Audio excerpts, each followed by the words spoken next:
हमारी संस्कृति, हमारे संस्कार सदा रहें हमारे साथ। सब्सक्राइब करें तिलक। नमस्ते, मैं याचना अवस्थी तिलक वार्ता में आपका स्वागत करती हूँ। दोस्तों, आपने अनुभव किया होगा कि लाइफ के डिफरेंट फेजेस में आप भगवान के अलग अलग रूपों के साथ अपने आप ही जुड़ जाते हैं। जैसे जब आप अध्यात्म की यात्रा पर है तो आप भगवान शिव के साथ जुड़ जाते हैं।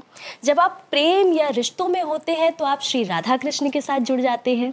उसी तरह से जब आप बहुत ज़्यादा नेगेटिविटी फील करते हैं या फिर जब शनि देव आपको बहुत परेशान करते हैं तो आप हनुमान जी से जुड़ जाते हैं। इसी तरह से जब आप भगवान श्री राम को याद करते हैं तो उनसे पहले उनके परम भक्त हनुमान जी याद आते हैं। बाल समय रवि भक्ष लियो तब तीनहु लोक भयो अंधियारो। पूज्य रामभद्राचार्य जी महाराज ने जो करेक्शन किए, हनुमान महाकाल का रूप है। गुरु कौन श्रेष्ठ, जो भक्त और भगवान को आमने सामने मिला करके और खुद निकल जाए। आजकल के गुरु क्या कर रहे हैं, बस लिफाफे लेने से मतलब है, भीड़ लगी है, गुरु मंत्र टॉफी की तरह बट रहा है। नहीं भाई साहब, पानी पी लो ना, अरे पानी पी लो।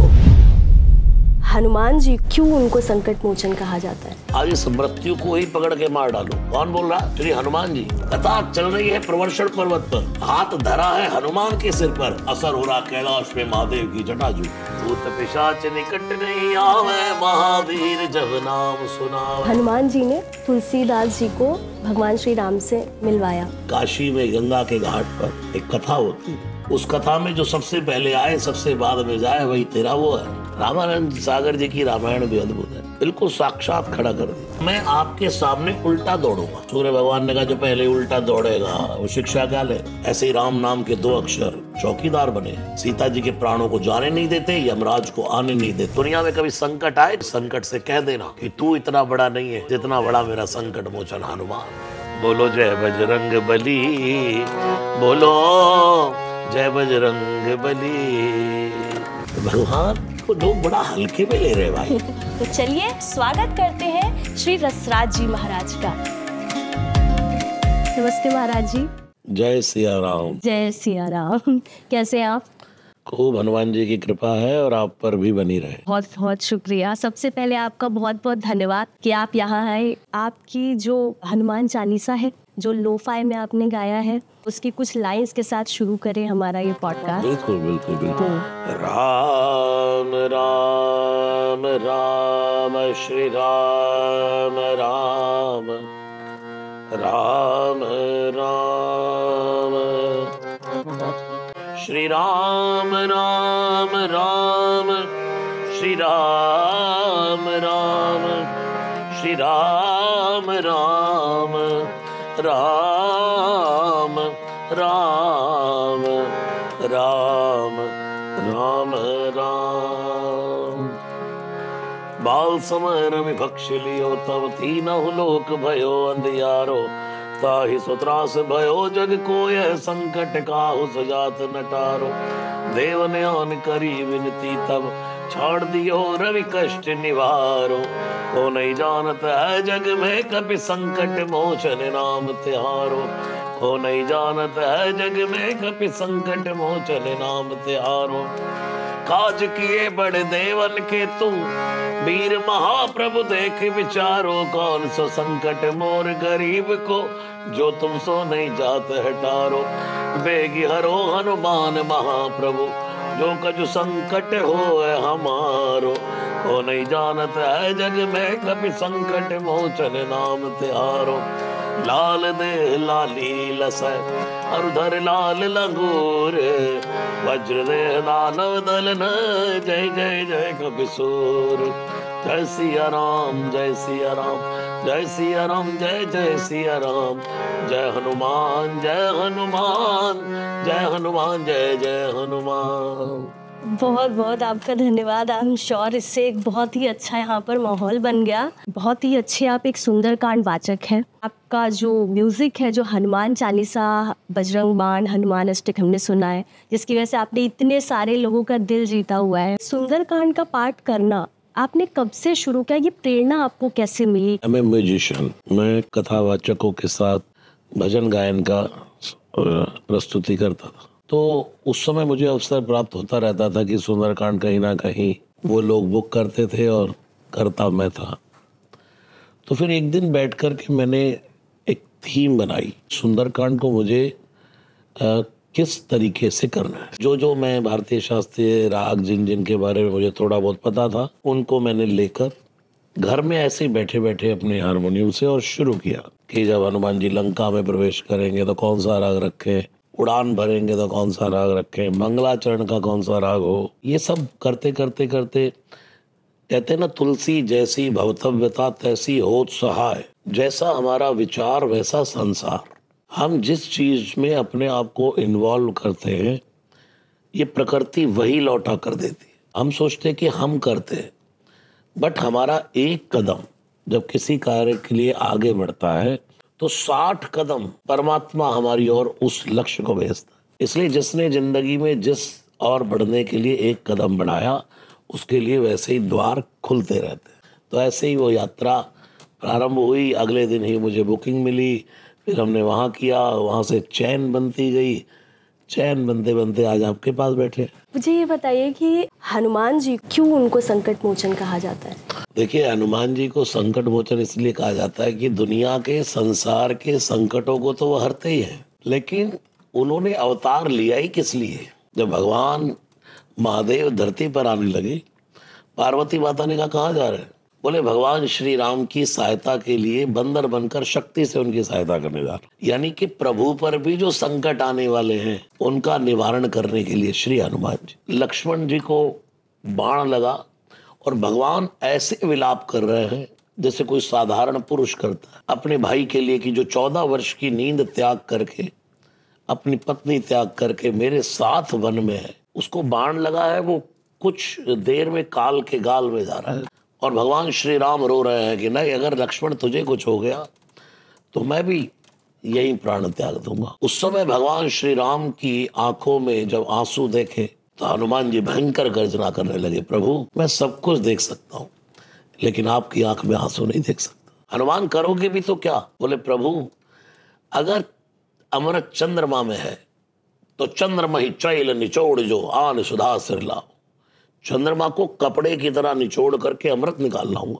और अगर आप कहते हैं बूटी, संजीवनी बूटी, तो प्रभु आप चिंता ना करें, ये सूर्य भगवान सुबह तक निकलेंगे ही नहीं। क्यों नहीं निकलेंगे? क्योंकि जानते हैं, अभी आज मैंने शुरुआत वहीं से की ना, बाल समय रवि भक्ष लियो। अगर सूर्य उदय पर लक्ष्मण के प्राण जाने वाले हैं तो सूर्य निकलेगा नहीं, आप बिल्कुल चिंता ना करें। लेकिन हनुमान करोगी भी तो क्या, ये मृत्यु आगे आती जा रही है। प्रभु आप बिल्कुल चिंता ना करें, अगर आज ऐसा कुछ हुआ, चंद्रमा से अमृत भी नहीं निकला और मैं अलाउट भी नहीं पाया, तो भी प्रभु जहां होऊंगा मारो नीच नीच मूसक इव सबई को पाप वहावूं। आज इस मृत्यु को ही पकड़ के मार डालूंगा। कौन बोल रहा है? श्री हनुमान जी। भगवान महादेव से पार्वती माता ने कहा, ये क्या बोले जा रहे हैं हनुमान जी, ये काल को मार देंगे? शिव ने आंखें बंद कर ली, हाँ अगर ये काल है हनुमान तो देवी हम महाकाल है। मेरे हनुमान महाकाल का रूप है। आज मृत्यु को मार देंगे, दुनिया में कोई मरेगा ही नहीं। आप देखिए, दुनिया से मृत्यु को मारने के लिए जो तैयार हो गए श्री हनुमान जी, लेकिन आपकी आंख में आपका संकट नहीं देख सकता। और कैसा संकट निवारा जाकर के, कहाँ वो छोर बूटी का संजीवनी का, और कहाँ छलांग लगाई और काल नेमी को रास्ते में मारते हुए फिर भरत जी ने बाण मारा, पहाड़ समेत ही नीचे आ गए, संजीवनी समेत ही। उसके बाद भी भोर होने नहीं पाई, आई गए वो हनुमान। अपने रामानंद सागर जी की रामायण में कितना जबरदस्त वो सीन है।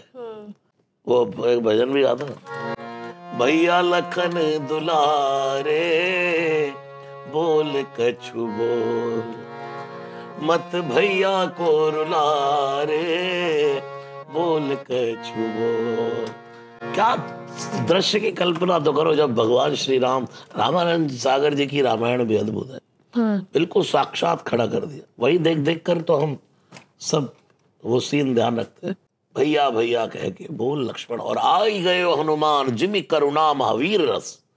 भगवान करुणा से भरे हुए थे, और उसमें हनुमान जी जब आए तो वीर रस आ गया। इसका अर्थ यह है कि जब भी जीवन में कोई डिप्रेशन में जाए, संकटों से घिर जाए, इवन परमात्मा भी, भगवान श्री राम भी संकट में जब करुणा में चले गए, तो वहां भी वीर रस का संचार महावीर बजरंग बली हनुमान जी ने कर दिया। इसलिए वो संकट मोचन है। मैं तो खूब कहता हूं भाई कि दुनिया में कभी संकट आए तो एकांत में बैठ करके कभी संकट से कह देना कि तू इतना बड़ा नहीं है जितना बड़ा मेरा संकट मोचन हनुमान है। हम तो भजन भी गाते हैं, जब जब भी मुझ पे संकट का कोई घेरा होता है तो मेरे दरवाजे पे हनुमान का पहरा होता है। मेरे दरवाजे पे हनुमान का पहरा होता है।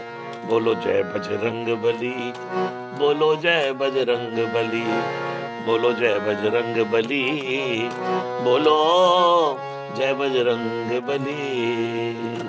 अच्छा, हनुमान जी को बहुत ही ग्रेट, बहुत ही महान गुरु के रूप में भी देखा जाता है और एक बहुत ही महान शिष्य के रूप में भी देखा जाता है। तो ये दोनों ही स्थितियां, दोनों ही पोजीशन को कैसे मिली? देखिए, ये बिल्कुल सत्य बात है। जिन्होंने गुरुओं की शरण में रह करके बड़ा जीवन बिताया होता है तो उसको शिष्यत्व के धर्म का पता होता है।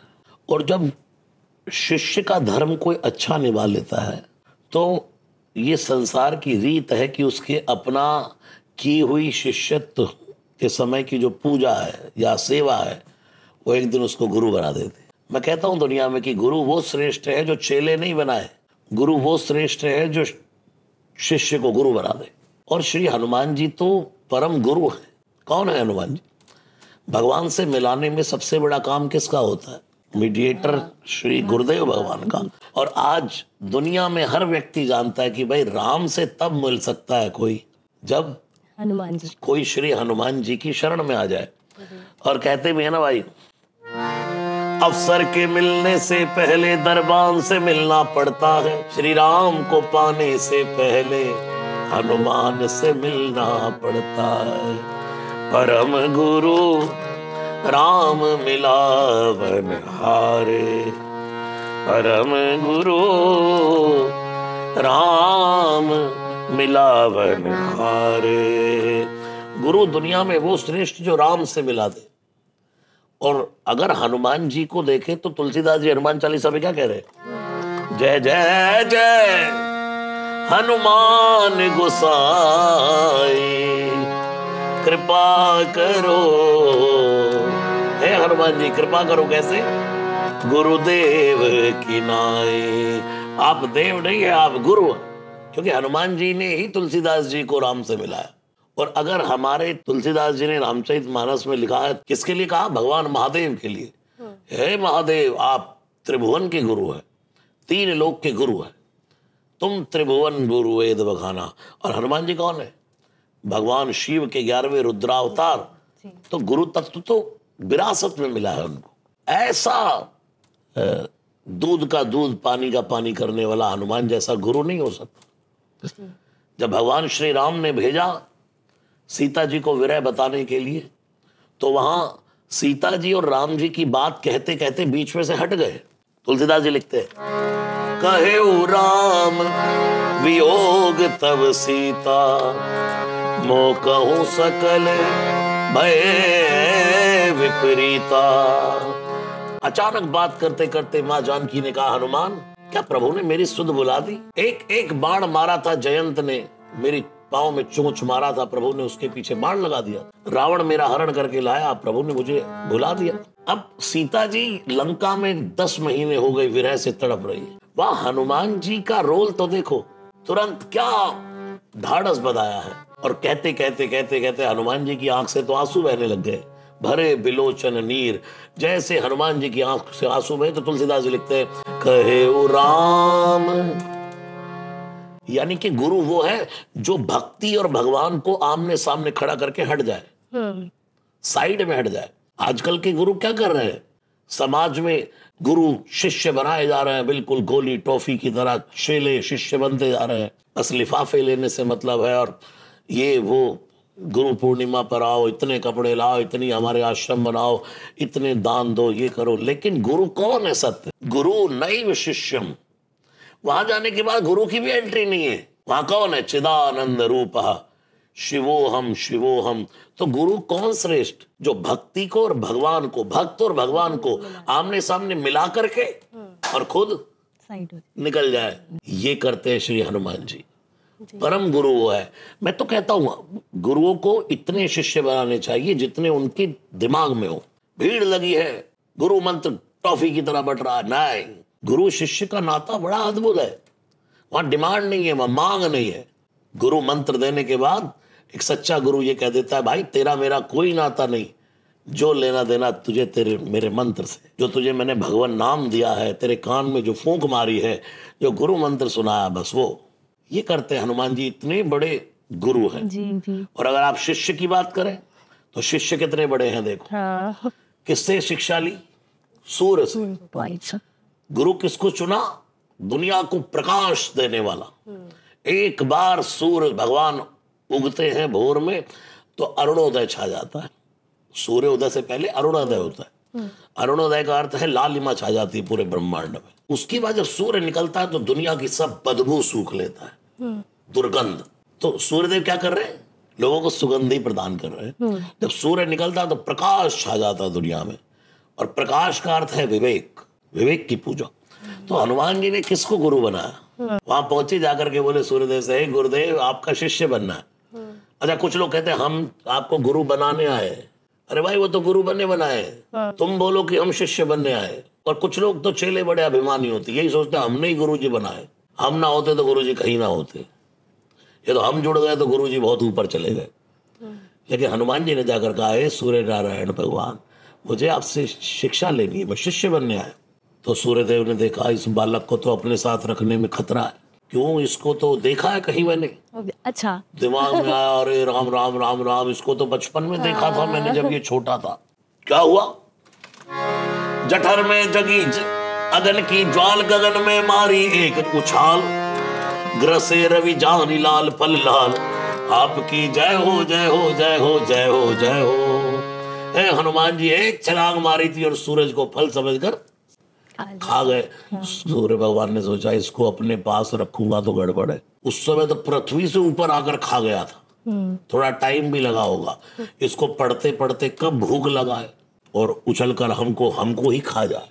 तो सूर्य भगवान ने कहा, नहीं नहीं हनुमान जी, मैं आपको नहीं पढ़ा सकता। क्यों नहीं पढ़ा सकते? बोले गुरु और शिष्य को आमने सामने होना होता है, और मैं तो रथ लेकर के दौड़ता रहता हूँ, चलता ही रहता हूँ, तो तुम कैसे पढ़ोगे? तो हनुमान जी ने दिमाग लगाया, अच्छा गुरु जी, आप ऐसे रथ घोड़े ऐसे चलते, आप रथ पे बैठते तो आप ऐसे चलते, तो मैं आपके सामने उल्टा दौड़ूंगा। सूर्य भगवान ने कहा, जो पहले उल्टा दौड़ेगा वो शिक्षा क्या लेगा? और मानो हनुमान जी कहना चाहते हैं, गुरुदेव जैसे थे ऐसे तो थे ही, आपकी शरण में आकर शिक्षा लेने के बाद भी जीवन उल्टा पलटा नहीं, तो शिक्षा लेने का क्या फायदा? यह है हनुमान जी का शिष्यत्व, और यही है हनुमान जी का गुरु तत्व। अभी आपने एक बहुत अच्छी बात बोली कि हनुमान जी ने तुलसीदास जी को भगवान श्री राम से मिलवाया। इसके पीछे की एक छोटी सी आई थिंक कथा भी है। बिल्कुल, वो थोड़ा सा आप बताइए। तुलसीदास जी रोज शौच करने सुबह जाया करते, तो उनके पात्र में एक जल बच गया। तो जैसे ही जल बचा तो एक पीपल की जड़ में उन्होंने डाला। जैसे ही डाला तो भूत प्रकट हो गया। हा हा हा हा, ए मांग ब्राह्मण क्या चाहिए? तुलसीदास जी ने देखा कौन है? बोले भूत। तुलसीदास जी ने फिर भी हिम्मत करके कहा कि भैया आपको तो अपने को तो एक ही चीज चाहिए कि कोई मुझे मेरे राम से मिला दे। भूत ने कहा, तूने मेरी प्यास बुझाई है, मिलवा दूंगा, लेकिन तुझे पहले उससे मिलना पड़ेगा। बोले किससे? बोले उससे वो जो उनके साथ बड़ा कनेक्टेड है। तुलसीदास जी ने कहा, हनुमान जी इतना तो सुना और भूत गायब। क्योंकि लिखा है ना, भूत पिशाच निकट नहीं आवे, महावीर जब नाम सुनावे। भूत पिशाच निकट नहीं आवे, महावीर जब नाम सुनावे। भूत मुक्का गायब। तुलसीदास जी ने माथा पकड़ लिया, तेरी जिंदगी बेकार है। जन्म लिया, ऐसे जीवन बीता, जहाँ शादी ब्याह होते थे वहां भोजन बच जाता था लोगों का, वो बीन बीन करके खाया। जिंदगी बेकार है तुलसी तेरी। एक आदमी राम से मिलाने वाला मिला, वो भी भाग गया। तुलसीदास जी वहां से निराश होकर चले। इतने में भूत फिर प्रकट हो गया। ए पंडित, अब दोबारा उसका नाम नहीं लेना। तुलसीदास जी ने, मेरे बाप बिल्कुल नहीं लूंगा। बताओ कहाँ मिले? बोले काशी में गंगा के घाट पर एक कथा होती है, उस कथा में जो सबसे पहले आए सबसे बाद में जाए वही तेरा वो है। अच्छा। तुलसीदास जी पहुंचे। कथा का समय होगा दोपहर का, और सुबह ही जाकर बैठे। सोचा भैया सबसे पहले मैं आ गया, अब आएंगे हनुमान जी पकड़ लूंगा। और तुलसीदास जी आराम से बैठे और ऐसे माला निकाली अपनी और राम राम जप रहे। अब बंदा बैठता तो देखता ही है इधर उधर, तो भाई कैमरा कहाँ लगा, उस समय तो कोई कैमरे वैमरे। तुलसीदास जी देख रहे ऐसे करके, जैसे ही नजर घुमाई तो दूर कोने में कोड़ी बैठा। ओ माथा ठनक गया, ये क्या? यही तो हनुमान जी नहीं है। नहीं सोचा ये कहाँ हनुमान जी। कथा शुरू हुई, उधर तुलसीदास जी रो रहे हैं, उधर हनुमान जी रो रहे हैं, उधर कथा है। सब चले गए, दो आदमी नहीं जाते, एक तुलसीदास जी और दूसरा कोड़ी। तुलसीदास जी ने कहा यही है। जाकर कहा बाबा जाओ। उन्होंने कहा ए दूर हो जा, देख कोड़ का रोग है, मुझे तुझे रोग लग जाएगा। तुलसीदास जी ने कहा जैसा रोग आपको लगा है ऐसा ही तो लगवाने आया। हनुमान जी प्रकट हो जाइए, हनुमान जी प्रकट हो जाइए। और जैसे ही तुलसीदास जी ने पांव पकड़े, वही कनक भूधर आकार शरीरा, समर भयंकर अति बलवीरा, कंचन वरन विराज सुवेशा, कानन कुंडल कूचित केसा। प्रकट हो गए हनुमान जी। तुलसीदास जी को मिलाने वाले कौन है? फिर तुलसीदास जी ने कहा कि अब आप मिल गए हैं तो अब आप तो हमें राम जी से मिलाओ। फिर तुलसीदास जी ने चित्रकूट के जाओ, चित्रकूट जाओ, हनुमान जी ने भेजा। और चित्रकूट के घाट पर, चित्रकूट के घाट पर भई संतन की भीड़, तुलसीदास चंदन घिसे और तिलक देत रघुवीर। पंडा खड़े हैं बहुत सारे, ओ चंदन घिसा जा रहा है। तुलसीदास जी आंखों से आंसू बहा बहा कर ही चंदन घोल रहा है और रोए जा रहे हैं। लोग पूछ रहे हैं साधु महात्मा, रे भाई तुलसीदास जी काहे रो रहे हैं, क्या खो गया तुम्हारा? बोले कुछ खोया नहीं, हमारे भगवान हमें नहीं मिल रहे। और हनुमान जी ऊपर बैठे और राम जी ही पूछ रहे हैं भाई काहे रो रहे हो? राम ही बने हैं साधु। तो राम जी बोले तो अच्छा तुम्हारे भगवान तो बड़े कठोर है ना। ना ना ऐसे ना कहो। राम जी के मुख पे ही हाथ रख लिया। और तुलसी जानते भी नहीं कि ये राम है। और तुलसी ने कहा नहीं वो कठोर नहीं है, वो तो श्री राम चंद्र कृपालु भज मन हरण भव भय दारुणम। वो तो कोमल है, कृपालु है। इतने में उस पेड़ के ऊपर तोता बनकर बैठे थे हनुमान जी। और हनुमान जी बोले भाई श्री रघुवीर खड़े हैं सन्मुख, अरे तुलसी तू क्यों रोता? बंद करो दृग हनुमान जी, बोले बनकर तोता। यही तो है, मैं दोबारा मिलवाओ, दोबारा मिलवाओ, दोबारा। अरे दोबारा मिलवाना कोई आसान काम है? तुलसीदास जी को भी राम जी से मिलाने वाले हनुमान जी। आपकी ये जो तुलसीदास वाली कथा है उसमें भी इस चीज का आया विवरण कि जब भी राम कथा होती है या राम जी से रिलेटेड कोई भी ऐसा पाठ होता है, हनुमान जी हमेशा आते हैं। तो क्या आपने कभी भी ऐसा अनुभव किया है किसी को देखकर जहां आपको सिर्फ एक अनुभूति हुई हो, एक वाइब लगी हो कि कुछ तो इस इंसान के साथ है डिफरेंट? देखिए मैं तो इंसान में तो मुझे कभी कुछ ऐसा दिखाई दिया नहीं, बट मुझे अपने आसपास हमेशा दिखाई देता कि हनुमान जी है, हनुमान जी है। हनुमान जी शिव जी का अवतार है, शिव जी का अंश है। तो उनकी जन्म कथा क्या है, आप थोड़ा सा बताएंगे अगर? देखिए हनुमान जी की जन्म कथा के पीछे दो बातें मिलती है। एक जगह तुलसीदास जी ने हनुमान चालीसा में लिखा है शंकर सुवन। एक जगह संत लोग कहते हैं, जो पूज्य रामभद्राचार्य जी महाराज ने जो करेक्शन किए, उन्होंने कहा शंकर स्वयं। ये शंकर स्वयं ही हनुमान है। लेकिन एक जगह कहा कि शंकर सुवन, शंकर के पुत्र है हनुमान। और उसके बाद कहा केसरी नंदन, अंजनी पुत्र अंजनेयमति पाटलाननम कांचनाद्रि कमनीय विग्रहम पारिजात तुर्मूल वासनम भावयामी पवमानंदनम। यानी कि अंजनी पुत्र पवन सुत नामा। ठीक है, जब भगवान विश्व मोहिनी का अवतार लिया भगवान ने, तो भगवान शिव उन पर मोहित हो गए और उनके पीछे दौड़ पड़े। तो भगवान शिव का तेज स्खलित हो गया, जिसको अंजनी माता के कर्ण से भगवान केसरी पवन देव ने उनके गर्भ में स्थापित किया शिव महापुराण के अनुसार जी। तो वो शंकर सुवन है और रुद्रदेह तजने बस हरते भय हनुमान। श्री राम के कारण शिव हनुमान भय, एक ये कथा है। तो ये दो बातें मिलती है। अब उनका जन्म कौन से गांव में हुआ या किस जगह हुआ, ये तो कभी मैं भी पता करने नहीं गया। अच्छा, बहुत सारे पुराणों में आज हम जो पढ़ते हैं या फिर जो पाठ पढ़ते हैं, कहीं ना कहीं ये सारी चीज़ें हुई हैं, वही हम पुराणों में, शास्त्रों में पढ़ते हैं।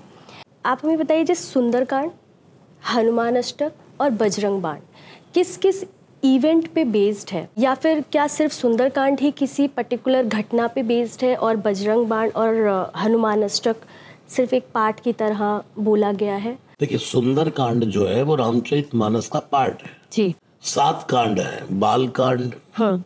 उसके बाद अयोध्या कांड, फिर अरण्य कांड, फिर किष्किंधा कांड, फिर सुंदर कांड, हाँ। फिर उसके बाद लंका कांड और उत्तर कांड। तो बाल कांड, अयोध्या कांड, अरण्य, किष्किंधा लिखते लिखते सुंदर कांड गोस्वामी जी ने लिखा। हाँ। अब उसमें सुंदर कांड में श्री हनुमान जी का चरित्र थोड़ा मुख्य रूप से है। तो एक परंपरा कब से बनी होगी मैं तो जानता नहीं, लेकिन हमारा जन्म जब हुआ उससे पहले से सुंदरकांड होते आ रहे। रामचरितमानस की पूरे अखंड 24 घंटे के पाठ होते आ रहे। राम कथा जो है 9 दिन में पूरी होती है। पहले मास पारायण भी होते थे 1 महीने की, या चातुर्मास भी होते थे, 4-4 महीने कथा चलती। लेकिन लोग थोड़े कम वक्त हो गए। अभी कम वक्त लोग सोचेंगे कोई गाली है। ये गाली नहीं है, वक्त कहते हैं। वक्त यूपी की भाषा में वक्त को। अच्छा, ओके।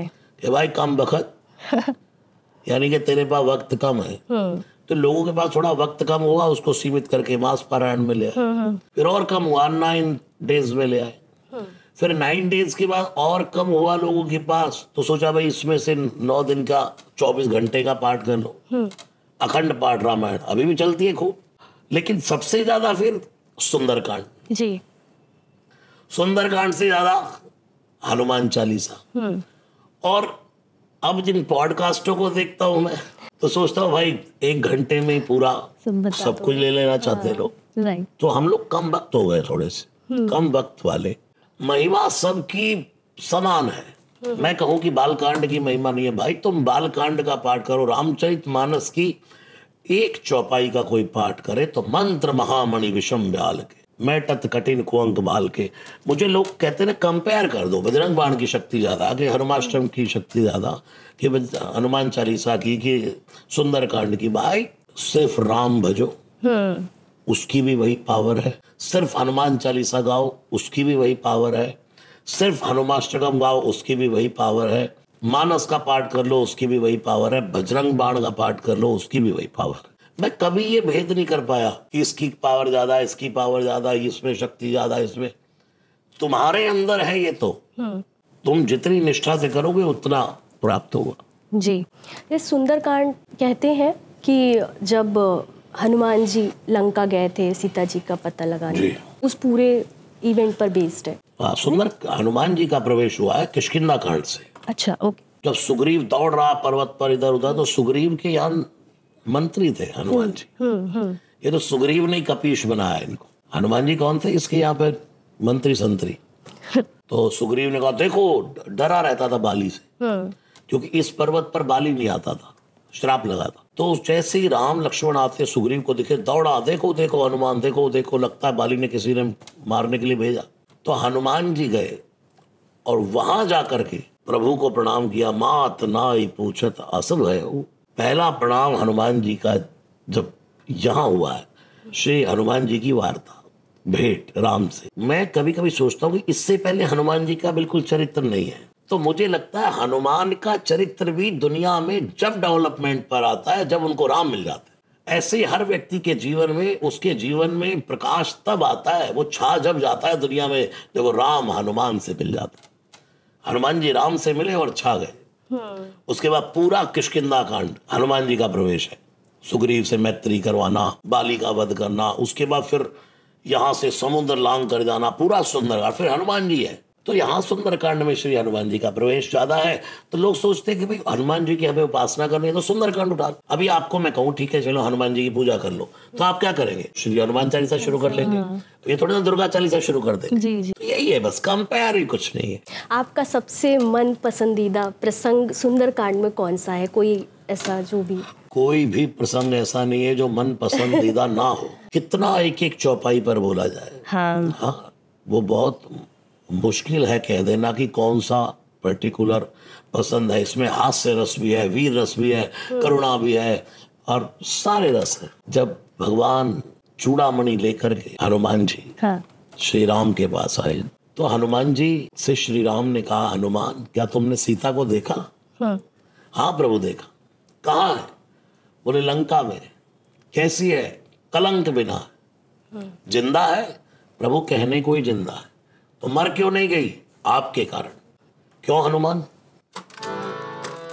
नाम पाहरू दिवस निसी, ध्यान तुम्हार कपाट, लोचन निज पद जंत्रित, जाहि प्राण के बाट। हे प्रभु आपके कारण से नहीं मरी।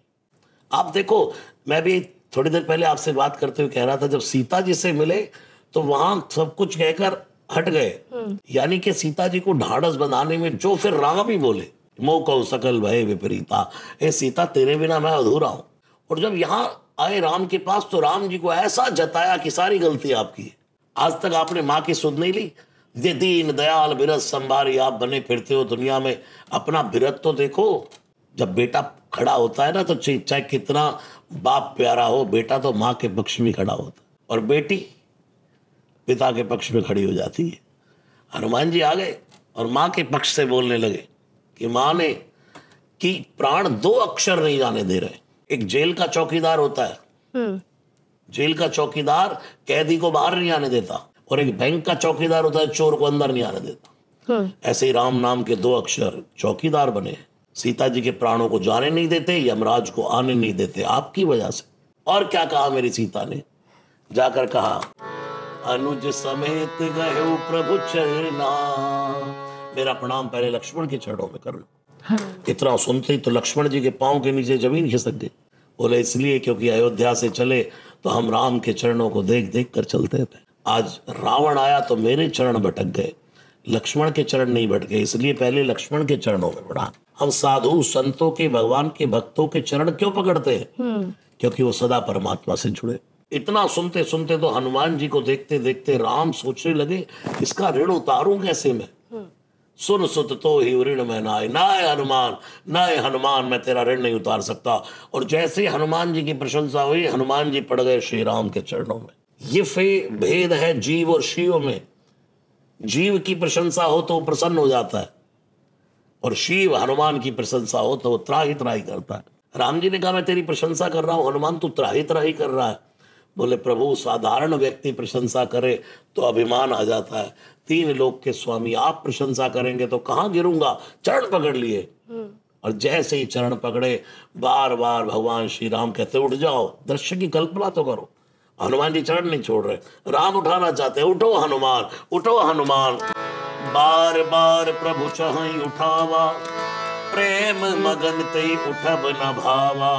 और जब हनुमान जी नहीं उठे तब प्रभु कर पंकज, अपने दोनों हाथ कपि के सीसा, दोनों हाथ जैसे हनुमान जी के सिर पर रखे तो सुमेर स्वदशा मगन गौरी सा। भगवान शिव सावधान हो गए। ये औरा है। कथा चल रही है प्रवर्षण पर्वत पर, हाथ धरा है हनुमान के सिर पर और असर हो रहा कैलाश में महादेव की जटाजूट में।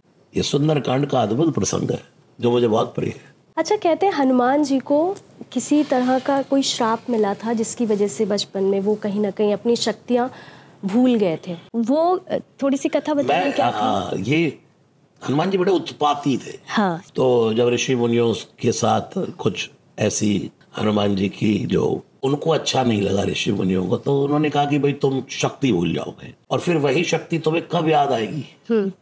जब इंद्र का वज्र लगेगा और भगवान श्री राम से जब आपकी मैत्री होने को होगी, और समुद्र के तट पर जब जामवंत तुम्हें तुम्हारी शक्ति याद दिलाएंगे तब तुम्हें अपनी शक्ति का भान आएगा। मैं आपको बताऊं, अगर मैं इस कथा को तो अपनी दृष्टि से देखूं और बताऊं तो यही सोचता हूं कि हनुमान जी ने ये स्टंट मानो जानबूझकर किया होगा, क्योंकि हनुमान जैसा तो विद्यावान कोई नहीं, हनुमान जी जैसा रिस्पेक्ट करने वाला कोई नहीं। सबई मान प्रद आप अमानी, वो किसी का अपमान नहीं कर सकते, लेकिन फिर भी उन्होंने क्यों अपनी शक्तियां बुला दी होंगी? जो मुझे लगता है इसलिए कि हनुमान जी ने सोचा होगा दुनिया में जब तक राम से नहीं मिला तब तक अपनी शक्ति बल बुद्धि याद करने का क्या फायदा यार, जब भगवान मिलेंगे तभी बल बुद्धि याद हो और उन्हीं के लिए जीवन झोंक डालूं। यही कारण, नहीं तो हनुमान जैसा सामर्थ्यवान कौन है? बजरंग बाण को लेकर लोगों का ऐसा सोचना है बहुत ही विषम परिस्थितियों में ही आपको करना चाहिए, बट कुछ लोग कहते हैं कि हाँ आप रोज भी कर सकते हैं। तो क्या है सही, बजरंग बाण हमें कब करना चाहिए एग्जैक्टली? ना हनुमान चालीसा, ना हनुमाष्टकम, ना बजरंग बाण, किसी में कोई कंपेयर नहीं। तो किसी में कोई कंपेयर नहीं है तो कोई भी पाठ कभी भी करो। अब जिन लोगों ने कहा विषम परिस्थितियों में करो, भाई क्यों? जीवन में रोज भगवान की आराधना करने के लिए लोग हनुमान चालीसा पढ़ते हैं, हनुमाष्टकम पढ़ते हैं, रामचंद्र के बालू भजन पढ़ते हैं, अब बजरंग बाण पढ़ने लग गए, सुनने लग गए। फर्क कुछ भी नहीं है। लोगों ने कहा बजरंग बाण क्यों नहीं करना चाहिए? नहीं करना चाहिए क्योंकि इसमें हनुमान जी राम जी को शपथ दी गई कि इन्हें मार तो शपथ राम की। लेकिन ये बात मैंने कई जगह कही है कि नहीं मार, किन्हें मार। इससे पहले की लाइन क्या है? भूत प्रेत पिशाच निशाचर अग्नि बैताल काल मारी मर। कौन चाहता नहीं है कि भाई भूत हमारे पास आए? सब चाहते हैं, डर के भागेंगे। लोग भूत से दूर रहते, इसलिए रोज हनुमान चालीसा में गाते हैं भूत पिशाच निकट नहीं आवे। सब कुछ एक ही है, उधर भूत प्रेत पिशाच निशाचर अग्नि बैताल काल मारी मर, उधर भी वही बात है कि भूत पिशाच निकट नहीं आवे, इसलिए नहीं कि मार देते हैं हनुमान जी। उधर साधु संत के तुम रखवारे, इधर जय हनुमंत संत हितकारी जी, एक ही बात है। और दूसरी बात, पाठ करे बजरंग बाण की, मैं क्या कहूँ? हाँ, उसमें लिखा है क्या? पाठ करे बजरंग बाण की, तो क्या होगा? हनुमत रक्षा करे प्राण की। प्राण की रक्षा किसको नहीं करवानी बताओ? कौन मरना चाहता है? सच पूछे तो श्वास प्राण जो है इस पे तो दुनिया टिकी है। पानी खत्म हो जाए शरीर में से तो भी थोड़े दिन जी लोगे, भोजन चला जाए तो भी जी लोगे, और प्राण ही चले जाए, श्वास ही चली जाए फिर। तो बजरंग बाण का पाठ रोज करो, जितना करना करो। जी, हनुमान जी को, किस राम जी को शपथ देंगे हम, हनुमान जी को शपथ देंगे हम, हमारी शपथ मान करके सब उल्टे कर देंगे काम। मैं अभी किसी बुद्धिमान आदमी को कहूँ कि हम भाई यहाँ छठी मंजिल पर बैठे, नीचे कूद जाओ, तो कूद जाएगा। हनुमान जी को हम कहेंगे हे प्रभु ये मेरा पड़ोसी है, इसको नीचे अभी एक्सीडेंट कर दो, इसका कर देंगे। वो बुद्धिमताम वरिष्ठम है, ये तो प्रेम का नाता है। उस समय हनुमान जी को क्या लिख दिया, कह दिया। तुम हम रोज गाते हैं, सो नहीं जानत है जग में कभी संकट मोचन, नाम तिहार। कौन सा संकट मोर गरीब को, रोज अपने आप को गरीब बताते हैं। अब 20 लाख रोज बैंक में जमा करते हैं और फिर भी अपने आप को गरीब बताते हैं। हनुमान जी तो कुछ नहीं कहते, हर बात का आध्यात्मिक अर्थ है। गरीब कौन है? प्रभु हम रंगन पर रीस न कीजिए। किसने कहा? गोपियों ने कहा, श्री कृष्ण से, यशोदा ने कहा, नंद बाबा ने कहा। इंसान का कोई औकात ही नहीं है, वजूद ही नहीं है। लाखों करोड़ों अरबों खरबों रुपया 10 20 50 60 साल के लिए है, उसके बाद वो रंग है। लेकिन प्रभु आप तो सामर्थ्यवान है, इसलिए इंसान बहुत गरीब है। मेरे पास राम नाम का धन नहीं है, मैं बहुत गरीब हूँ। और हम कौन सा संकट मोर गरीब को, बैंक में गड्डियां सेट हैं नोटों की। जी, भगवान को लोग बड़ा हल्के में ले रहे भाई कि तुमने शपथ दी और परमात्मा ने कर दिया। अगर ऐसे होता तो जितना ये भगवान तुलसीदास जी तो मन से एक चीज ही हटा दी। तुलसीदास जी ने रामचरितमानस में लिखा है, यही कलयुग का परम प्रतापा, मानस पुण्य हो नहीं पापा। मन से पुण्य करोगे तो हो जाएगा। आप यहीं बैठे बैठे मन में भगवान शिव का ध्यान करो, राम का ध्यान करो, वो स्वीकार है। और पाप करोगे मन से बैठे बैठे, हे भगवान मेरा पड़ोसी निकले आज घर से और उसके ऊपर गमला गिर जाए, उसकी हत्या हो जाए, मर जाए, वो पाप नहीं लगेगा। वो अगर ऐसा लगने लग जाए तो रोज मर जाए आदमी पल पल। लेकिन हमको तो बस लकीर के फकीर बनना है। कोई कमेंट इंस्टाग्राम पर, फेसबुक पर, यूट्यूब पर किसी के द्वारा निकल गया और बस भेड़ चाल शुरू हो गई, उस पर विचार नहीं। लेकिन हमें खुद विचार करना चाहिए कि हम जीव है वो शिव है, हम आत्मा है वो परमात्मा है। बहुत बुद्धिमताम वरिष्ठम है वो। तुलसीदास जी ने कितना कुछ कहा है हनुमान जी को, खूब लड़ाई करते। हम भी खूब लड़ लेते हैं अपने भगवान से, जैसे एक बच्चा लड़ करके अपने माँ बाप से सब कुछ मांग लेता है, बस ये मीठी लड़ाई है और क्या है। और आज दुनिया में सबसे ज्यादा सुना जा रहा है बजरंग बाण। लोगों के जिम में, लोगों के गाड़ियों में, घरों में दिन की शुरुआत ही होती है बजरंग बाण से। उनका विचार होगा कुछ नहीं बिगड़ा आज तक। जी। मुझे लोग जो पूछते हैं महाराज जी बजरंग बाण पढ़े हैं, सुने के नहीं, मैंने कहा तुम सुनते हो? बोले हाँ। कब से? 5-6 महीने हो गए। तुम्हारा कुछ बिगड़ा नहीं? तो पढ़ता रहे यार। बजरंग बाण मीन्स क्या? देखिए हमारे यहाँ एक भाषा प्रयोग है, अरे भाई राम बाण है, यानी कि लास्ट है। ओके। और उपाय है राम बाण है। हाँ। तो बजरंग बाण है।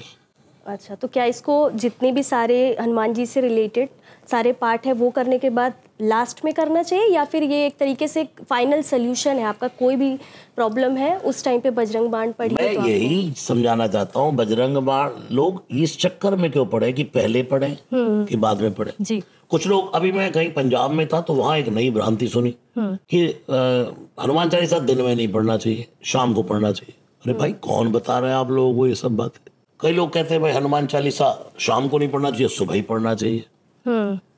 भाई भोजन थाली में लगा है, चाहे लड्डू पहले खा लो, चाहे दाल पहले पी लो, चाहे सब्जी पहले खा लो, चाहे सलाद पहले उठा लो, सब कुछ जाना पेट में ही है। तो ऐसे ही बजरंग बाण पहले कर लो, चाहे हनुमान चालीसा पहले कर लो, चाहे राम स्तुति पहले कर लो, करो तो यार, स्टेप तो आगे बढ़ाओ। जी। हम पूछापाछी बहुत करते हैं। बजरंग बाण के कुछ 2-4 लाइंस हैं जो मैं जानना चाहती हूँ आपसे, किसका मतलब मुझे बताइए। ओम चंग चंग चंग चपल चलंता, ओम हनु हनु हनुमंता, ओम हंग हंग हंग आग देत कपि चंचल, संग संग संग सहमी पराने खलदर। ये 4 लाइंस का एग्जैक्टली मतलब क्या है? मतलब देखिए ये ना हनुमान जी की उपासना करने का एक तरीका है। ओके। जैसे ओम चम चम चम चपल चलंता, ओम हनु हनु हनु हनु हनुमंता, ओम हम हा घेत कभी चंचल, ओम सम सम सहमी पराने खलदल। सबसे ज्यादा दुनिया में ये लाइनें फेमस हुई। जी। इंस्टाग्राम खोल दो एक बार आप, तुरंत आएगा ओम चम चम चम चपल चलंता, ओम हनु हनु हनु हनु हनुमंता। ये उपासना करने है हनुमान जी, आप सोने की देह वाले, चम चम चमक रही है आपकी दया। जैसे मैं सुंदर कांड करते करते बोलता हूँ जय हनुमान जय जय हनुमान जय जय हनुमान जय जय हनुमान जय जय हनुमान जय जय हनुमान जय जय हनुमान जय जय हनुमान, किसी को जय जय जय जय हनुमान जय जय जय जय जय हनुमान जय जय जय जय जय हनुमान जय जय जय जय जय हनुमान, जय हनुमान जय हनुमान जय हनुमान जय जय हनुमान, जय जय जय जय जय जय जय जय हनुमान जय हनुमान जय। उसी को उपासना करने का तरीका है। अब ओम हनु तो हनु हनु हनु हनु हनु हनुमंता, बातें क्या है हनुमान जी है हनुमंता, कहने का तरीका बदल गया। अपनी अपनी उपासना करने का तरीका है। हमारा परोसन कैसी है, उच्चारण क्या है। कोई भगवान को कहता है भोला, शिव को, कोई भोले, कोई महादेव है, कोई जटाजूटधारी, कोई चंद्रमौलीश्वर। शब्दों का चयन है ना। ऐसे चम चम चम चम चपल चलन, सीधा कहते कंचन वर्ण विराज सुबेसा। तुलसीदास जी कुटिया में बैठे थे, राम नाम का जाप करते रहना, गंगा जल का पान करना, लेखनी हाथ में कुछ ना कोई लिखते ही रहते। तो कई विधाओं से हनुमान जी की उपासना कर दी उन्होंने। अच्छा, हनुमान जी को बोला जाता है अष्ट सिद्धि नवनिधि के दाता, ठीक है? उनके पास अष्ट सिद्धियां थी, तो वो कौन कौन सी जगह है जहाँ पर उन्होंने उन सिद्धियों का यूज़ किया, प्रयोग किया, और उस कहीं ना कहीं रूप को अपने बदला, या उस तरह की सिद्धियों का यूज़ किया है उन्होंने? अगर सिद्धियाँ जैसे अणिमा, महिमा, गरिमा, लघुमा, इशित विशित, प्राक्य और प्रकाम्य, ये सब बड़ा होना, छोटा होना, छुप जाना, विशाल रूप धारण कर लेना, ये सब हनुमान जी की सिद्धियां हैं। ये सब जगह प्रयोग करते रहे हनुमान जी। सीता जी के सामने किया, सूक्ष्म रूप धरी सिय दिखावा, विकट रूप धरी लंक जरावा। ठीक है, सूक्ष्म रूप वहां सिद्धि का प्रयोग, विकट रूप वहां सिद्धि का प्रयोग, कनक भूधरा कभी बड़लाग आकाश, धरती से आकाश तक, अणिमा, महिमा, गरिमा, लघुमा, ये सब सिद्धियों का प्रयोग करते आ रहे हैं। हम सब भी अपने जीवन में अगर इसको आज के प्रैक्टिकल जीवन में ले, किसी छोटे से छोटे व्यक्ति पर कोई कभी कृपा करने का मन करे तो हमारा भी वो सिद्धि सामने खड़ी हो जाती है। और कभी किसी के लिए बड़ा रूप दिखा दे तो सिद्धि है। बस यही है, मैं कहता हूँ भाई सिद्धियों में ज्यादा न जाओ, शुद्धि में ध्यान लगाओ जी। हम सिद्धि वाले लोग नहीं, हम शुद्धि वाले लोग। हनुमान जी ये सिद्धियां रखते ही नहीं अपने पास, उनको मिली हुई है लेकिन वो रखना नहीं चाहते। इसलिए रोज उन्होंने तुलसीदास जी लिखवाया है, इसमें लिखो क्या, अष्ट सिद्धि नवनिधि के दाता। मैं खाली कर रहा हूँ, ले जाओ ले जाओ। वो तो इसलिए नहीं होती खाली कि जो किसी को देता वो खाली नहीं होता, वो तो सिद्धि वाले हैं ही नहीं, वो परम शुद्धि वाले हैं। हनुमान जी के बहुत सारे रूप भी बताए जाते हैं, जिसमें से 11 मुखी रूप बोला जाता है या पंचमुखी। उसके पीछे का आधार क्या है, इन रूपों के पीछे की कोई कथा है? ये पंचमुखी हनुमान जी का रूप तो शिव से है जी। हम रोज आरती में गाते ना, एकानन चतुरानन पंचानन राजे, बोले पंचानन राजे। ठीक है, शिव कौन है? पंच आनन। और अभी मैंने आपको कहा हनुमान जी कौन है? शिव के 11वें रुद्रावतार। तो 5 मुख तो वहीं से आए हैं, वो पंचानन है, ये पंचमुखी है, यानी कि शिव भी पंचमुखी है और हनुमान जी भी पंचमुखी है। तो 5 मुख वहीं से प्राप्त हुए। और दूसरा एक है सिंह का। तो हनुमान जी ने जब गर्जना की समुद्र के तट पर, तो तुलसीदास लिखते हैं सिंहनाद करी 12 भयंकर गर्जना करने लगे, जय श्री राम। ऐसा लगा जैसे शेर दहाड़ रहा। ये सब हम भी करते हैं, किसी से लड़ाई हो जाए फिर देखो हमारी दहाड़। एक व्यक्ति के पास 5 मुख नहीं, कितने मुख है। एक ही बात कहो, अरे भाई साहब पानी पी लो,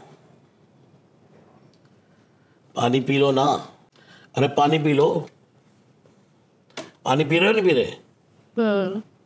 टोन चेंज, रूप चेंज। हाँ, क्या बात है, क्या बात है, क्या बात है, शब्द वही है, टोन बदल गया। और दक्षिण मुखी हनुमान जी का क्या महत्व है? दक्षिण दिशा हमारे यहाँ काल की है और यमराज काल है, तो शिव महाकाल है जी। ठीक है।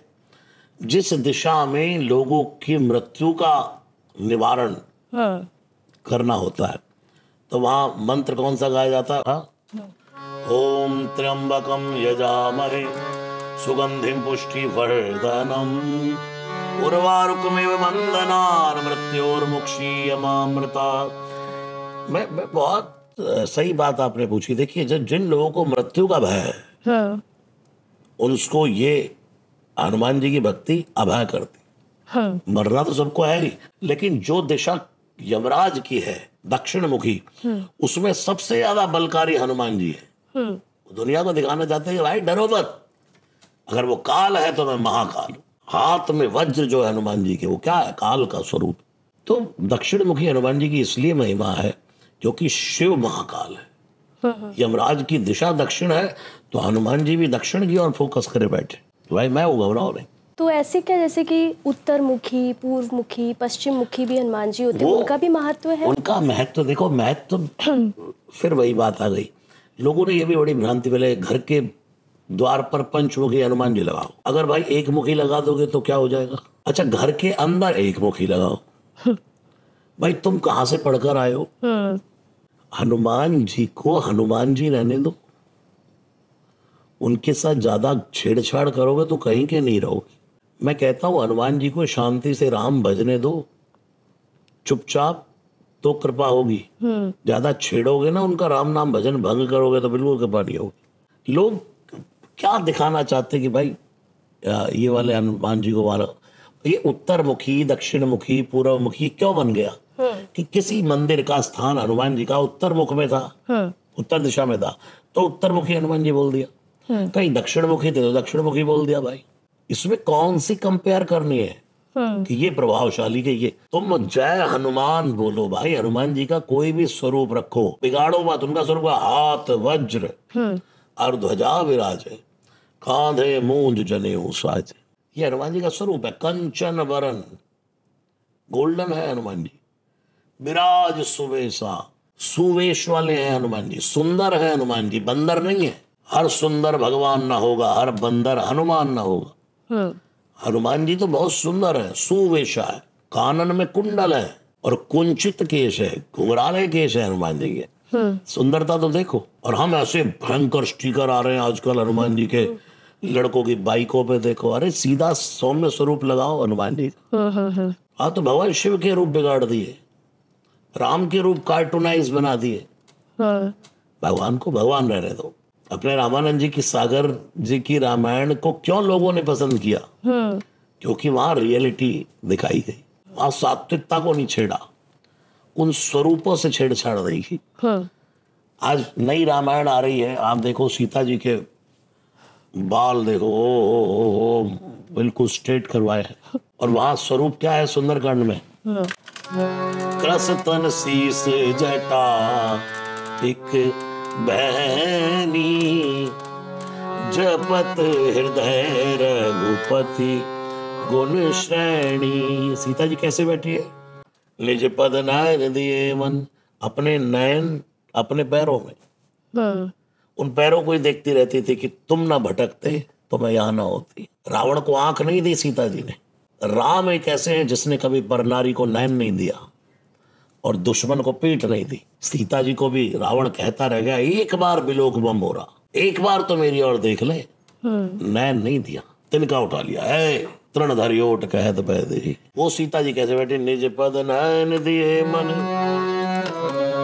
मन राम पद कमल लीन। अपने नयन अपने पद चरणों में और मन श्री राम जी के पद कमलों का ध्यान कर रहे हैं। बैठी कैसे? क्रस तन शीस, चेहरे पे झुर्रियां पड़ी है, जटा एक बैनी, एक चोटी है मां की। आप देखो जो रामानंद जी की सागर जी की रामायण में सीता जी का स्वरूप तो देखो। हम लोग ही स्वरूप से छेड़छाड़ कर रहे हैं और ये गलत है। तुम पहले हनुमान चालीसा पढ़ो जी, उसमें देखो हनुमान जी का स्वरूप क्या है। कंचन वरन, सुंदर है हनुमान जी। तो ये भ्रांतियां खत्म करो। पंचमुखी वहां लगाए कि उत्तरमुखी वहां लगाए कि दक्षिणमुखी वहां लगाए। सौम्य स्वरूप हनुमान जी का जहां लगाओ अपने हृदय में बिठाओ। तो घर में एक मुखी, पंचमुखी, कोई भी हनुमान जी की कोई भी हनुमान जी रखिए। मूर्ति रख सकते हैं ना। हनुमान जी वैसे तो मेरे घर में कम से कम 50 हनुमान जी का स्वरूप है। अच्छा, इस पे भी लोग कहते हैं कि भगवान की सिर्फ एक भगवान की एक ही रूप रखना चाहिए और नहीं। अब हमें इतनी शील्ड्स लोग देते हैं, इतनी प्रतिमाएं देते हैं, हम सब रखते जाते हैं। कहते हैं कि जब आपको किसी भगवान से लगाव होता है अपने आप ही हो जाता है। तो आपका ऐसे हनुमान जी के प्रति कैसे लगाव मतलब इतना ज्यादा है? यही तो लोगों में गड़बड़ है, भ्रांति है। मुझे हनुमान भक्त कहते रहते हैं। मैं रोज सुंदरकांड का गायन करता हूँ तो उनको लगता है सिर्फ ये हनुमान भक्त है। मैं तो रोज अपनी गाड़ी में बैठता हूँ, हनुमान चालीसा शुरू करने से पहले बोलता वृंदावन बिहारी लाल की। ये कोई रूप नहीं जानता होगा। मैं तो सुंदरकांड में भी खूब गाता हूँ, मेरा आपकी कृपा से सब काम हो रहा, करते हो तुम कन्हैया मेरा नाम हो रहा। श्री कृष्ण गोविंद हरे मुरारी खूब गाता हूँ। माँ भगवती की उपासना आती है, खूब माँ का नाम पुकारता हूँ। जय जय अम्बे, जय जगदम्बे, जय जय अम्बे। मैं पर्टिकुलर हनुमान भक्त ही हूँ, ऐसा कोई दावा नहीं। अपने को राम भी उतने प्यारे, हनुमान भी उतने प्यारे, शिव भी उतने प्यारे। सनातन के 5 भगवान अपने, भगवान सूर्य, भगवान गणेश, भगवान नारायण जिनसे 24 अवतार, चौथे स्तंभ भगवान महादेव, जा पर कृपा करें न पुरारी सो न पाव मुनि भक्ति हमारी। भगवान राम कृष्ण नारायण ही कहते, जिस पर शिव कृपा नहीं करते उसको मेरी भक्ति कभी नहीं मिलती। अब पर्टिकुलर कोई एक का भक्त हो जाए और शिव की निंदा करे तो ये कोई सहन कर लेगा? राम सहन कर लेंगे। एक स्त्री का विवाह होता है, वो अपने पति के लिए आती है, लेकिन उसको अपने ससुर का भी सम्मान करना पड़ता है, उसको अपनी सास का भी सम्मान करना पड़ता है, अपनी जो रिश्तेदारी है उस सब का सम्मान करना पड़ता है घर में। अगर वो कहे नहीं जी मैं तो 7 फेरे अपने पति के साथ ही लेकर आई हूँ, मैं तो यही बंधी हूँ, ससुर जी से मेरा कोई लेना देना नहीं, पति बेचारा कहेगा तो फिर तुम अपने ही घर जाओ हमारे ससुर जी के। और अगर वो एक बार को अपने पति को कम पूछे, ससुर को पूछे और सबका सम्मान करे तो पति तो वैसे ही खुश है जी। और भगवान के यहाँ भी यही है। हम लोग कभी कभी मैंने देखा मंदिरों में जाकर बड़ा भेदभाव करते हैं। मंदिर में जाएंगे, पहले जाते ही अपने भगवान को ढूंढेंगे। अरे भाई, जिस परमात्मा का मंदिर है, सनातन मंदिर है, भगवान नारायण के चित्र लगाए, जाकर के प्रणाम कर लो। सबको प्रणाम करने का नहीं आवा। ऐसा भी होता है कि लाइफ में अलग अलग फेजेस में कभी कभी ऐसा होता है हम अलग अलग भगवान, मतलब एक ही भगवान के अलग अलग रूपों के साथ एक जुड़ाव महसूस करते हैं। जैसे जब हम अध्यात्म में होते हैं या थोड़ा सा मेडिटेशन और उन सब में जाते हैं तो हम शिव जी के साथ, ऐसा होता है। बिल्कुल बिल्कुल। देखिए, कौन ऐसा है जो राम से प्रेम नहीं करता? राम की कथाएं सुनते सुनते, क्योंकि ये हम सनातनियों के ब्लड में है, जीन्स में पड़ा।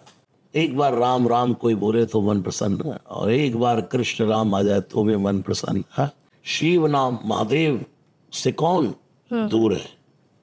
अब नवरात्रि चल रही है, कौन नहीं गाता प्रेम से बोलो जय माता दी। गणपति आ जाते, गणपति, शिवरात्रि एक दिन आती है, नवरात्रि 9 दिन आती है, गणेश जी 10 दिन आते हैं। ये है जगत के माता पिता ने अपने बेटे को अपने से भी ऊपर कर दिया। तो सबको मिश्रण, सनातन धर्म को समझने का।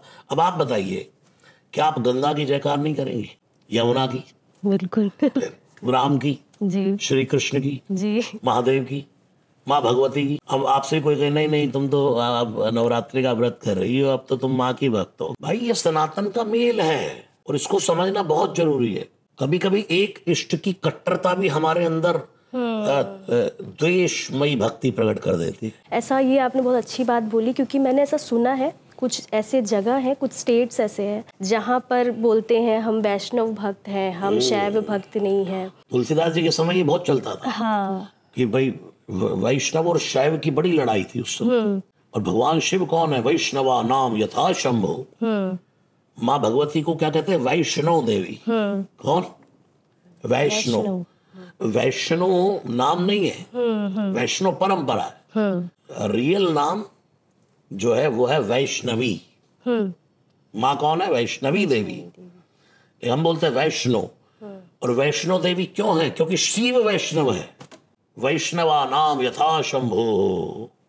वैष्णवों में सबसे बड़ा कोई है तो भगवान शिव। और परम वैष्णवी कौन है?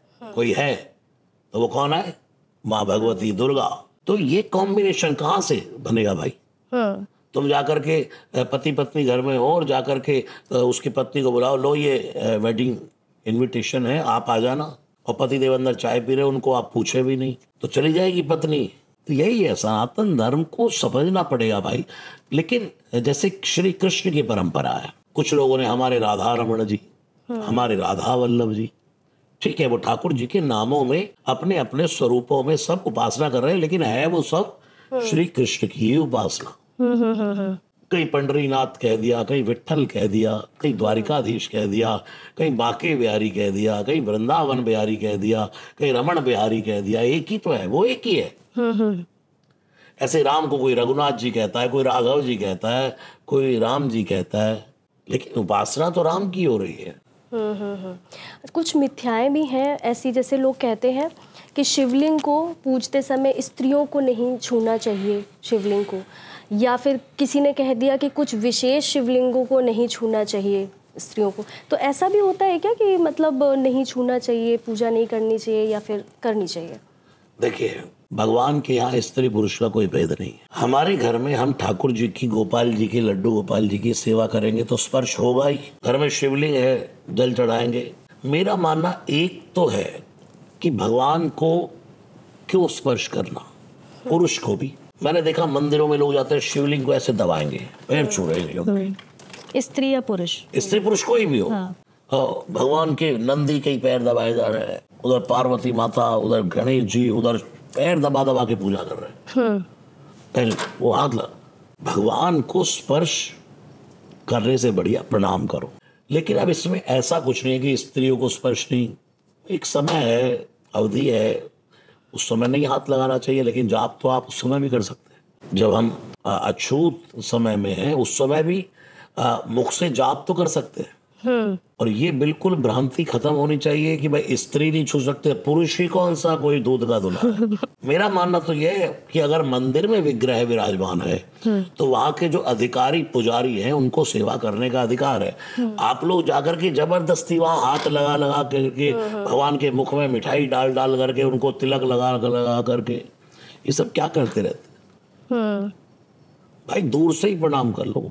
कोई वीआईपी आदमी भी बैठा हो तो आप जाकर के उसको दूर से प्रणाम कर लेते हैं, सलूट मारा जाता है, जो बंदे खड़े होते हैं सैल्यूट करते। तुम भगवान को ऐसे ही जाके उनके पैर दबाए जा रहे हैं, माथे ही दबा दिए, भगवान शिव के शिवलिंग ही दबाए जा रहे हैं, उसके बिना जो भगवान सुनेंगे। मैं सुबह रोज मंदिर जाता हूँ, हाँ। मैं देखता हूँ मंदिरों में माताएं मैंने वही लगी है दबाने में मूर्तियों, दूर से प्रणाम कर। वहाँ मंदिर के अधिकारी ब्राह्मण देवता है, उनको करने दो सेवा। आप अपने घर के भगवान को हाथ लगाओ ना, पूजा करो उनकी। एक और कुछ दिन पहले मुझे एक दो लोगों ने बोला अलग अलग समय पे कि घर में आरती नहीं करनी चाहिए, आरती मंदिरों के लिए बनी है। तो मुझे लगा, मैं थोड़ा सा, क्योंकि बचपन से तो देखती आ रही हूँ आरती घर पे होती है, क्या इसमें सच है और आधार क्या है इसका? उसको बोलो घर भी तो मंदिर है, जहाँ भगवान बैठे वही मंदिर है। हाँ। मैं तो बताऊं आपको, सुंदरकांड अभी कल मैं जहाँ कर रहा था ऑडिटोरियम में था, हाँ। तो वहाँ इतनी भीड़ थी लोगों की, तो मैंने कहा भाई अपने अपने मोबाइल के फ्लैश लाइट्स ऑन कर लो, घुमाओ आरती, मानसिक आरती करो, प्रकाश से आरती करनी ना भगवान। मंदिर में आरती करनी चाहिए, घर में क्यों नहीं करनी चाहिए? ये भी जिसने बताया उनसे ही पूछो भाई क्यों आप लोग इतने एलिगेशन लगाते हैं, बट सॉल्यूशन भी तो बताओ। मैं किससे पूछता हूँ, लोग कहते हैं वो माता को हनुमान चालीसा नहीं करना चाहिए, स्त्रियों को हनुमान चालीसा। तुमसे किसने कहा? उसने कहा। तुमको किसने कहा? हमें किसी ने कहा। वो फर्स्ट बंदा कहाँ है जिसने ये शुरू किया? कहते ना, पलों ने गलतियां की, सजा सदियों ने पाई। ओशो ने कहा कि कोई प्रवचन करता हो, उसके हजारों लोग सुनते हो, वो अगर एक गलत कमेंट कर देगा तो हजारों लोगों की मृत्यु हो जाएगी। एक मर्डरर ज्यादा लोगों को नहीं मार पाएगा।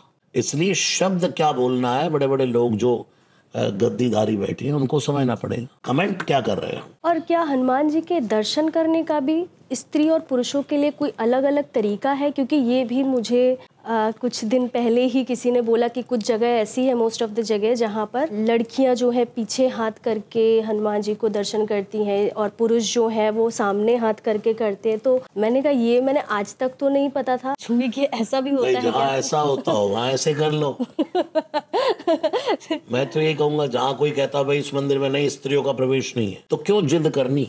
ठीक है तुम भाई तुम कर लो, उन्हें मौका दो थोड़ा। अच्छा, मैं कभी भीड़ भाड़ में नहीं जाता दर्शन करने मंदिरों में, खाली समय में दर्शन हो गए, जय हो प्रभु। लोग समझ भी पा रहे, होड़ लगी है, नहीं हम जहाँ एलिगेशन है वहीं करना है। आप इतने सारे मंदिरों में दर्शन किए होंगे आपने हनुमान जी के, वो आपको ऐसे कौन से मंदिर लगे जहाँ की जो बहुत ही प्राचीन और जहाँ की ऊर्जा आपको लगी? कि किसी मंदिर को मैं कभी कंपेयर नहीं करता। ये भी बहुत बड़ा मिथ है। हमारे यहाँ सनातन धर्म, कभी आपने मस्जिदों को कंपेयर किया? मैं कहता हूँ जो तेरे घर के पास में मंदिर है ना भाई, उसमें जाना शुरू कर पहले। हम सालासर चले जाएंगे, मेहंदीपुर वाला ही चले जाएंगे, सिद्धि विनायक चले जाएंगे, दूर दूर दर्शन करने चले जाएंगे, कष्टभंजन हनुमान जी चले जाएंगे, जाना चाहिए, वहाँ की महिमा है। लेकिन अपने घर के पास में जो मंदिर है वहां जाना शुरू करो पहले। हनुमान जी लंका में घूम रहे, क्या हुआ, क्या देखा? मंदिर मंदिर प्रति कर शोधा, एक एक लंका के द्वार पर एक एक रणवीर खड़ा है, योद्धा। देखे जाता अगणित जोधा। किसी ने हनुमान जी से कहा ये रावण की लंका मंदिर नहीं है, इसे मंदिर मंदिर क्यों बोल रहे हो? हनुमान जी ने कहा मंदिर किसको कहते हैं? जहां भगवान बैठे हो। यहाँ लंका में कहीं ना कहीं मेरी भगवती माँ बैठी, तो ये लंका नहीं है, मेरे लिए मंदिर है। जहां ये चलता फिरता देह वाले कहा गया है, पूरा ब्रह्मांड मंदिर में है। ये जो सब घास फूस पेड़ घड़े सब भगवान के बाल और हड्डियां हैं, पूरा ब्रह्मांड ही भगवान में है। अब बताओ ये ऐसे करके प्रणाम करो है भाई, ऐसे करके करो जी, चलो भाई ऐसे करके कर लो। ऐसे ही जिंदगी कर लो।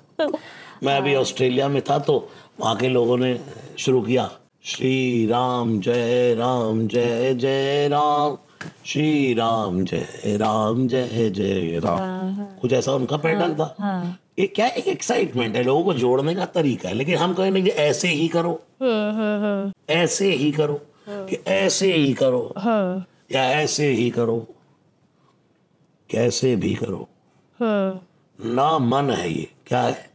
नमन। अच्छा, वैसे तो हनुमान जी ब्रह्मचारी बोले जाते हैं, ठीक है, लेकिन फिर भी कहीं कहीं पर उनके विवाह के बारे में भी ऐसी बातें आती हैं, तो उसके पीछे का आधार क्या है उनके विवाह का? वो उनको एक अपने गुरु की बात माननी पड़ी, भगवान सूर्य की।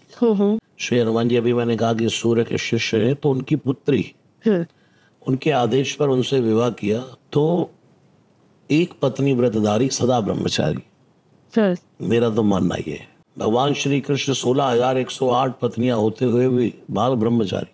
तो हनुमान जी तो परम ब्रह्मचारी का ही स्वरूप है, और अपने गुरु की आज्ञा का पालन करने के लिए उनको विवाह करना पड़ा। ऐसा है, आता है उनकी पत्नी का नाम।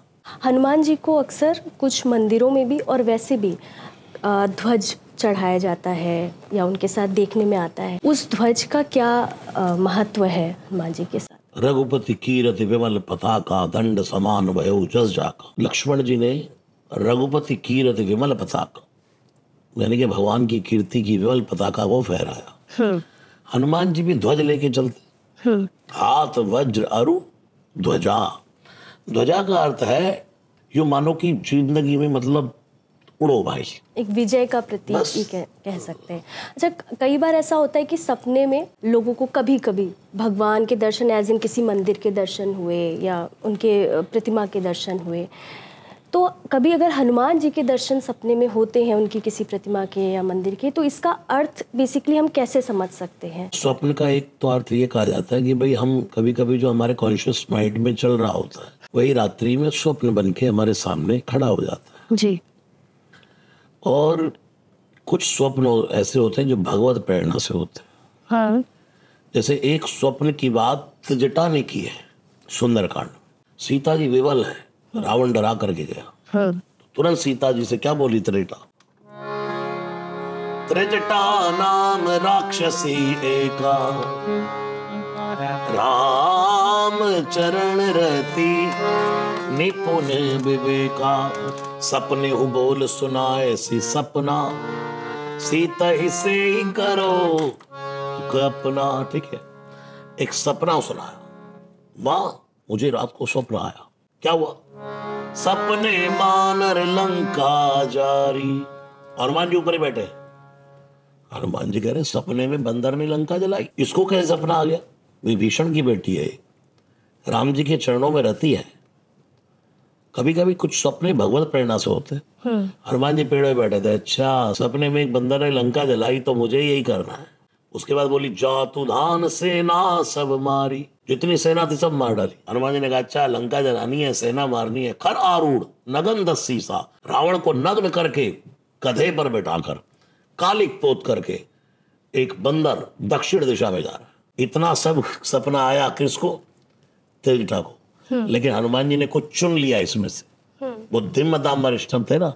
लंका जलाई, सेना मारी, लेकिन रावण को नग्न नहीं किया, रावण के मुख पर कालिक नहीं पोती, गधे पर नहीं बिठाया। ये हनुमान जी का सेंस ऑफ ह्यूमन है। श्री हनुमान जी महाराज ने सपने में जो जो त्रेटा ने बोला वही वही नहीं कर दिया। खर आरूढ़ नगन दस्सी सा, मंडित सिर खंडित भुजबी सा। रावण को गंजा करके उसकी 20 के 20 भुजाएं काट करके खंड खंड कर डाली। बोले सब राम करेंगे। तो कुछ सपने होते हैं जो भगवत प्रेरणा से होते हैं।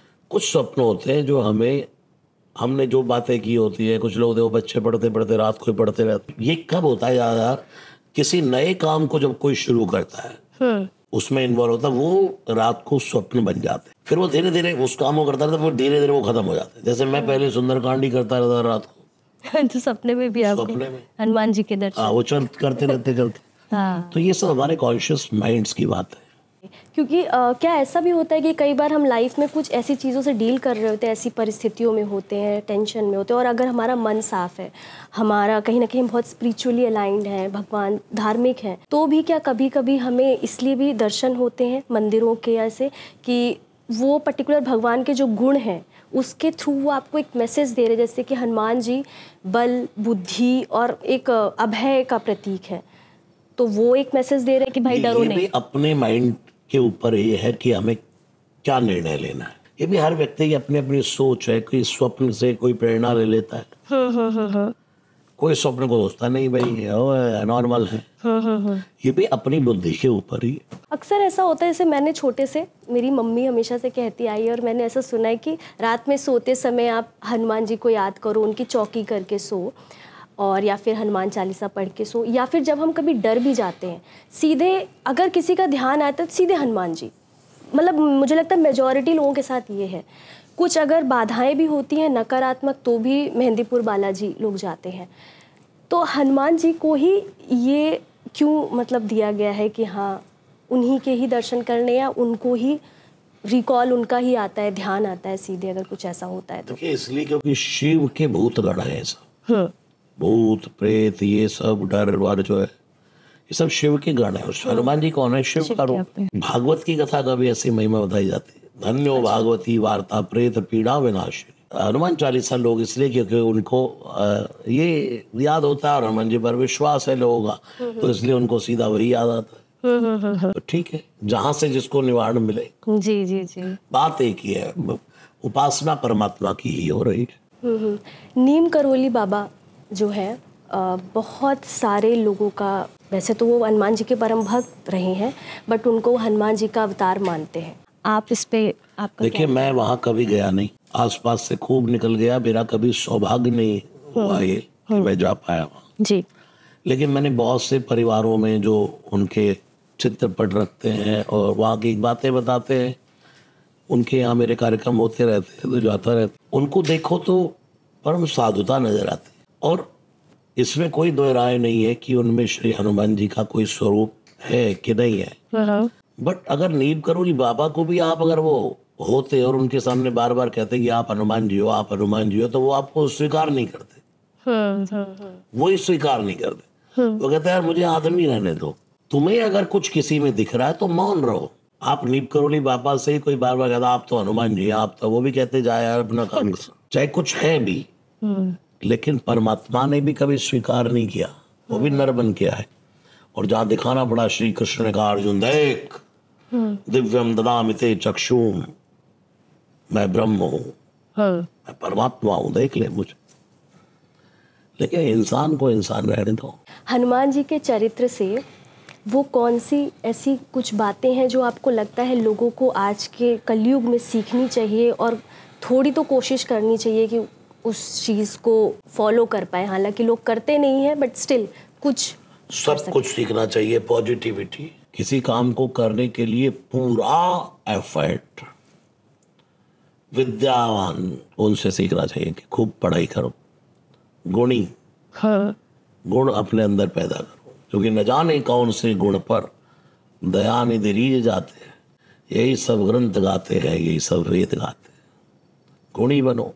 अति चातुर है हनुमान जी, आप भी अति चातुर रहिए। दुनिया में पैर हिलाते रहो, नहीं तो लोग मरा हुआ समझ लेंगे। थके ही पड़े हैं, मरे ही हैं। एक्टिव रहो हर समय, जैसे इंस्टा पे एक्टिव रहते हो, फेसबुक पे एक्टिव रहते हो, व्हाट्सएप पे एक्टिव रहते हो, ऐसे दुनिया में भी एक्टिव रहिए। हनुमान जी ऑलवेज एक्टिव है, हर समय अति चातुर है। अति चातुर कौन?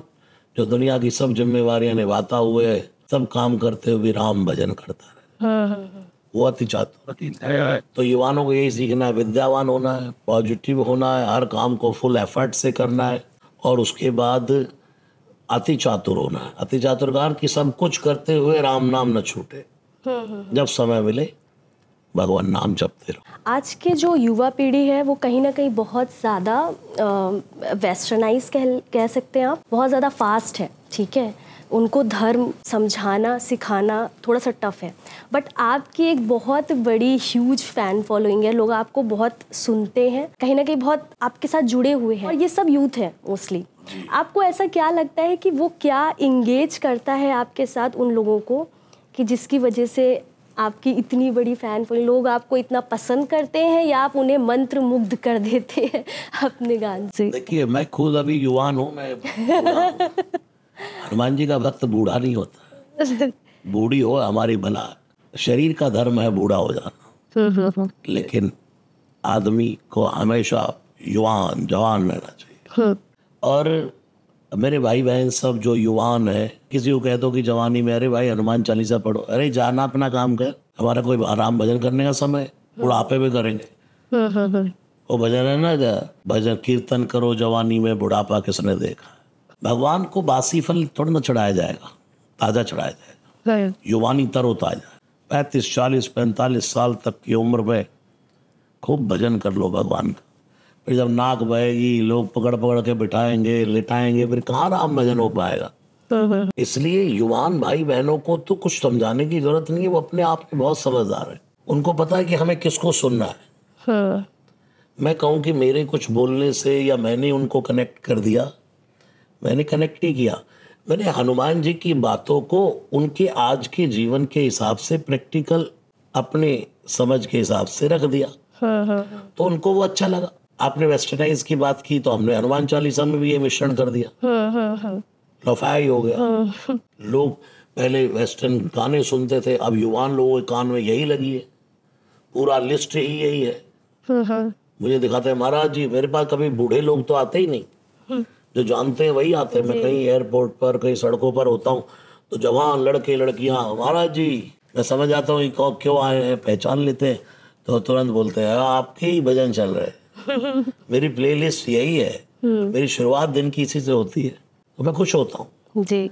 मैं देखता हूँ सड़कों पर या कहीं मैं होता हूँ तो लोग मोबाइल निकाल के मिलाते रहते, तो वही है, तो वही है, लेकिन डरते हैं मेरे पास आने से कि भाई पता नहीं क्या समझ। मैं खुद ही बुला लेता हूँ, इधर आओ, ले ले यार, एक सेल्फी ले ले यार, तुझे यही तो करना है ना। मैंने भी आपके क्योंकि और भी वीडियोस देखे हैं, मुझे ऐसा लगता है जैसे जिस तरह से आप गाते हैं कथा को या पाठ करते हैं, वो इतना कन्विंसिंग होता है, इतना थोड़ा सा एंटरटेनमेंट के साथ बातों को समझाना और उस कथा को कहना, तो वो कहीं ना कहीं आप सुनते हो तो मज़ा आता है सुनते हुए कि हाँ यार, ये वो एक पुराने तरीके से, जैसे आपने बोला ना, बहुत एक सिंगल कथा हो रही है, लोग सुन रहे हैं, उसमें नहीं आज के समय में लोग बैठ पाते हैं, बट ये एक तरीका मुझे ऐसा लगता है कि वो इंगेजिंग होता है थोड़ा ज़्यादा। अपनी बात को कहना कैसे, हाँ, दिस इज द वे। मैं आपसे जानना चाहूँगी कि सबसे पहले मुझे थोड़ा सा आप सनातन धर्म पे आप क्या कहना चाहोगे, दूसरा अयोध्या का जो राम मंदिर है उस पे आपका क्या विचार है, आप क्या सोचते हो जब से ये हुआ? अयोध्या हमारी थी, हमारी है, हमारी रहेगी। जैसे आज भारत की राजधानी दिल्ली है, हाँ, ऐसे विश्व की राजधानी अयोध्या थी पहले। और अयोध्या जहाँ युद्ध ना हो, अयोध्या जहाँ भगवान श्री राम का अवतार हुआ। एक बॉल फेंकोगे तो पृथ्वी नीचे ग्रेविटेशन पावर से खींच लेती है, ग्रेविटेशन पावर है। लेकिन धन्य है अयोध्या की भूमि जिन्हें राम को ही धरती पे उतार, सरयू मैया बहती। और अयोध्या में राम मंदिर होना ही चाहिए था, वक्त आने पर हो गया है और अखंड शून्य रहेगा। सनातन धर्म था, है और रहेगा।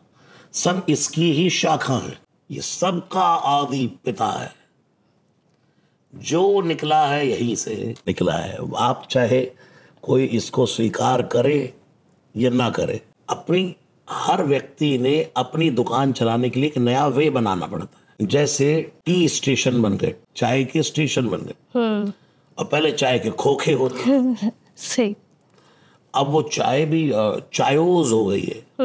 तो अपना अपना एक वे सबने निकाल दिया, लेकिन अखंड चाय तो चाय है जो मोदी जी ने बेची थी। तो कहने का भाव यही है कि सनातन धर्म कोई कितने भी बातें कर ले, अध्यात्म की उसकी जड़ कहीं ना कहीं सनातन से निकलेगी।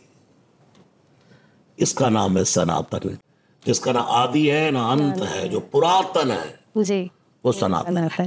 आपका बहुत बहुत धन्यवाद, आपने इतनी सारी नॉलेज, इतनी सारी बातें हनुमान जी से रिलेटेड, धर्म से रिलेटेड हमारे साथ शेयर की। आई एम श्योर कि जो हमारे दर्शक होंगे उन्हें ये सारी बातें बहुत पसंद आएंगी, ये एपिसोड बहुत पसंद आएगा। मेरा मन तो बिल्कुल भी नहीं है ये एपिसोड यहाँ एंड करने का, बट क्योंकि टाइम लिमिट है इसलिए। तो आज के लिए बहुत बहुत थैंक यू एंड जय श्री राम। खूब खुश रहिए, हनुमान जी खूब कृपा करे। जय सिया राम। जय सिया राम।